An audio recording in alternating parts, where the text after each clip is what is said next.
साथियों, एक खबर है, आपने भी ध्यान दी होगी। जर्मनी ने नामीबिया से जो नरसंहार जर्मन के सैनिकों ने की थी, उसके लिए माफी मांगी है। 20वीं शताब्दी के शुरुआती दौर में उसकी बातें बताऊंगा। नरसंहार क्या था, क्यों माफी मांगनी पड़ी, माफी की शर्तें क्या है और आगे क्या होगा, इस पर हम थोड़ी सी चर्चा करेंगे। नरसंहार का मतलब क्या होता है?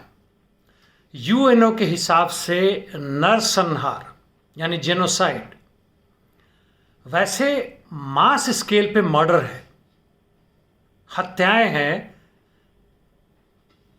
और यह एक सुनियोजित ढंग से प्लान्ड तरीके से की जाती है किसी खास कम्युनिटी, खास देश, खास जाति या खास धर्म के खिलाफ, जिसका लक्ष्य होता है कि उसे खत्म कर दिया जाए, आंशिक रूप से, पूरे रूप से।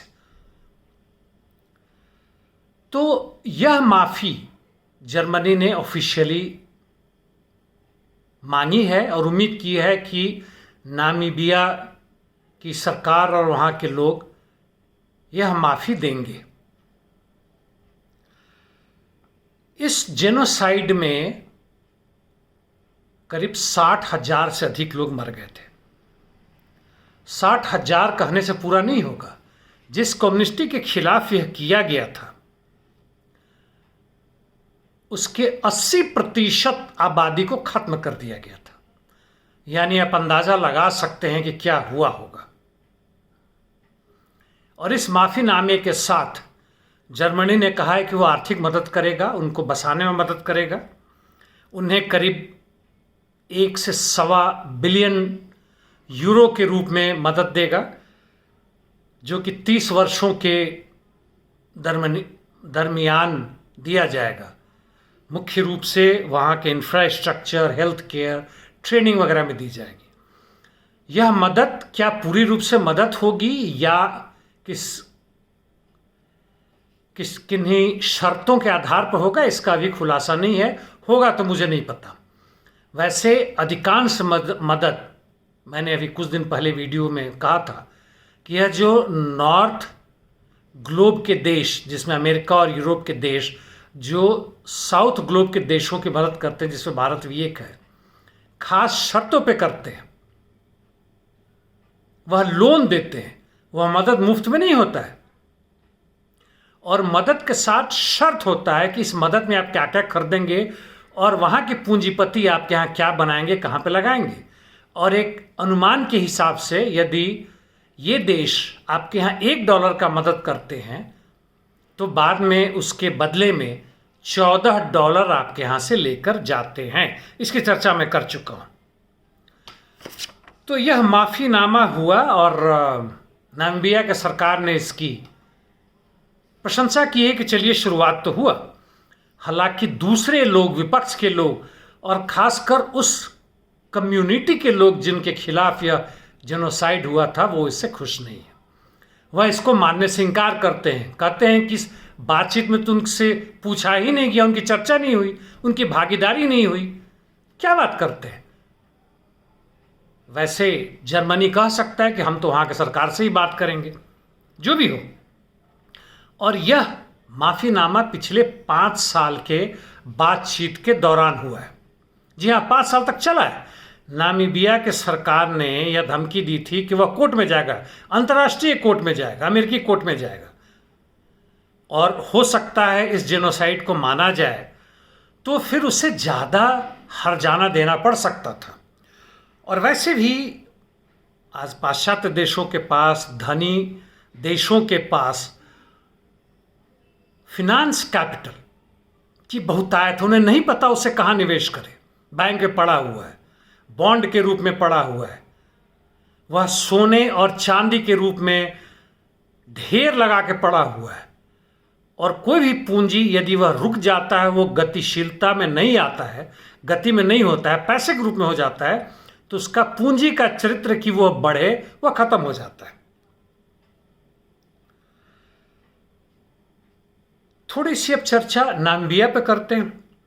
नामीबिया के ऊपर जर्मनी का तकरीबन 29 से 30 वर्षों तक आधिपत्य रहा, 1884 से लेकर 1915 तक।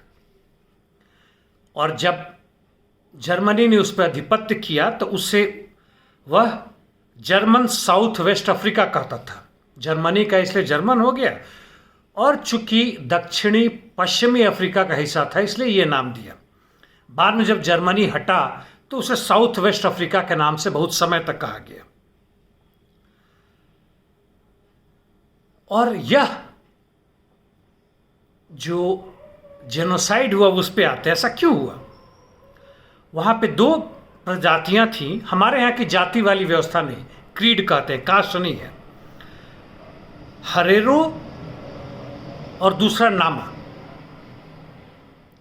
इन लोगों ने जर्मनी के खिलाफ विद्रोह किया। जब ब्रिटेन का आधिपत्य था विश्व के कई देशों के ऊपर, जिसमें भारत भी था, ये लोग अपनी सेना के मदद से दूसरे देशों पर कब्जा किए हुए थे, और वहाँ के जितने भी नेचुरल रिसोर्सेज थे उनका बनता था, और हमारे लोग उनके लिए मजदूर के रूप में काम करते थे। और इस तरह से उनके संपत्ति में भारी इजाफा हुआ, जिसका असर आज भी दिखता है। और जो अंतर है उनके और हमारे बीच में, आधार वहीं से शुरू होता है।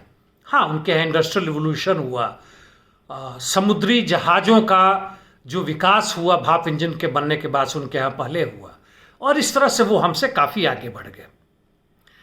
यह विद्रोह हुआ था जर्मन सैनिक जो थे, और जो जर्मन पीछे से जो लोग गए वह वहाँ के लोगों के ज़मीन को हड़प रहे थे, उनके जो कैटल थे, गाय वगैरह थे, उनको हड़प रहे थे। उसके खिलाफ इन्होंने विद्रोह किया।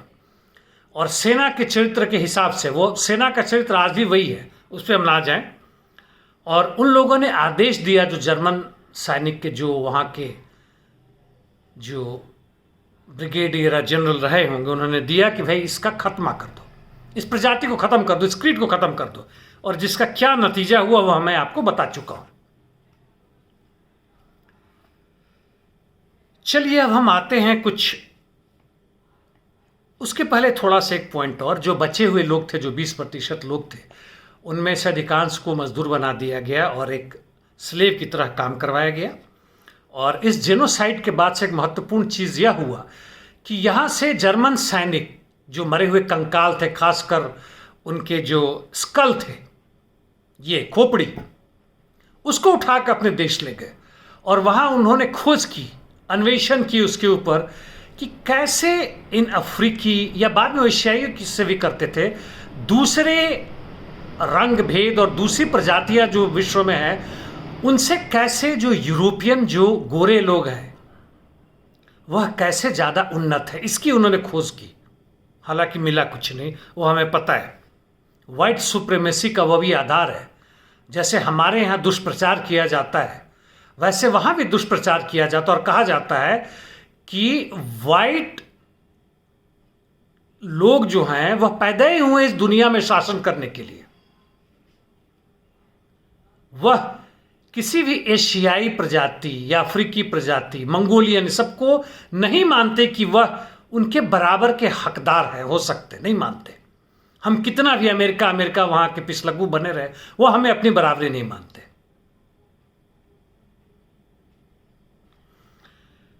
तो ये मैंने आगे बताया कि यह जेनोसाइड का यह रूप था। उसके बाद 5 साल के लड़ने के बाद जर्मनी ने आज माना कि भाई ठीक है, जेनोसाइड यानी जानबूझ के किया गया था, माफ़ी मांगी है, बदले में आर्थिक और दूसरे मदद भी देने को तैयार है। क्या रूप होगा नहीं पता, वो हम देखते हैं।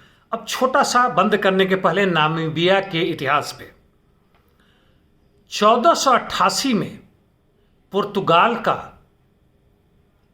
एक नाविक जो जाते थे, जैसे अमेरिगो ने अमेरिका की खोज की, कोलंबस ने नहीं की, ये जाते थे, इन्हें जहाज़ मिलता था अपना एक लेके गए, घूमने के लिए जाते थे, देखने के लिए कि दुनिया में और भी क्या है। बहुत सारी खोजें की जिसमें इसका भी जिक्र है। और सीधे हम आते हैं 1886 से 90 के बीच में, जब जर्मन शक्ति बढ़ने लगी और वहाँ पे इनके सैनिक पहुँचे तो समझौता हुआ, जिसमें जर्मन, पुर्तगाल और ब्रिटेन तीनों के बीच समझौता हुआ, और एक खास हिस्से को जिसे साउथ वेस्ट अफ्रीका कहा गया, जर्मन इन्होंने प्रीफिक्स किया, इसका एक इंटरनेशनल बाउंड्री हुआ और जिसका अधिकार जर्मनी को मिला। उसका कॉलोनी था, उसका गांव था, उसका एरिया था। 1892 से 1905 के बीच में बहुत सारे आंदोलन हुआ और जिसका नतीजा यह हुआ कि जो मैसाकर हुआ, जो जेनोसाइड हुआ, जिसकी मैंने आपकी चर्चा कर दी है। महत्वपूर्ण अब माइलस्टोन पे आते हैं, बीच में नहीं जाऊंगा। 1915 में फर्स्ट वर्ल्ड वॉर खत्म होने के बाद से जब जर्मन का आधिपत्य खत्म हो गया तो साउथ अफ्रीका ने उसके ऊपर कब्जा किया। स्वाभाविक है, इंग्लैंड और अमेरिका की भी उसमें हस्तक्षेप रही होगी, उनके मदद से हुआ होगा, और वह साउथ अफ्रीका का कॉलोनी बन गया। और 1920 में ऑफिशियली, उस समय यूएनओ नहीं, लीग ऑफ नेशन होता था, जिसने अधिकार दिया साउथ अफ्रीका को कि ठीक है, ये आपके अधीन होगा। कहने के लिए कि आप एडमिनिस्ट्रेशन आप देखेंगे, लेकिन बाकी उसके अंदर क्या होता है हम अंदाज़ा लगा सकते हैं। फिर सेकेंड वर्ल्ड वॉर हुआ 1946 में। यूएनओ ने, अब यूएनओ बन चुका था, यूएन ने यह मानने से इनकार किया कि साउथ अफ्रीका का आधिपत्य सही है। उसने कहा कि आप वहाँ के लोगों को यह अधिकार दे दें, उन्हें स्वतंत्र करें। हालांकि साउथ अफ्रीका ने मानने से इनकार कर दिया। यूएनओ बहुत सारे ऐसे वर्डिक्ट देते रहता है, इजराइल के खिलाफ उसने वर्डिक्ट दिए, नहीं मानते। यूएनओ बाद में ठप्पा लगाता। अफगानिस्तान में अटैक होने के बाद से ईरान में, माफ कीजिएगा, इराक में जब अमेरिका घुस गया, उसने नेस्तनाबूद कर दी, उसके बाद से यूएन ने उसको मान्यता दी कि ठीक है, आप वहां पहुंच चुके हैं। यूएनओ का ये रवैया है, ये अधिकार है, ये ताकत है। एक और महत्वपूर्ण बात आती है माइलस्टोन 1973 में। जी हां, नहीं माफ कीजिएगा, अभी 1973 हम लोग नहीं पहुंचे। 1958 और 60 के बीच में इस साउथ वेस्ट अफ्रीका के लोगों ने यहां पे एक ऑर्गेनाइजेशन बनाया, एक पार्टी बनाई, जिसका नाम उन्होंने रखा साउथ वेस्ट अफ्रीका।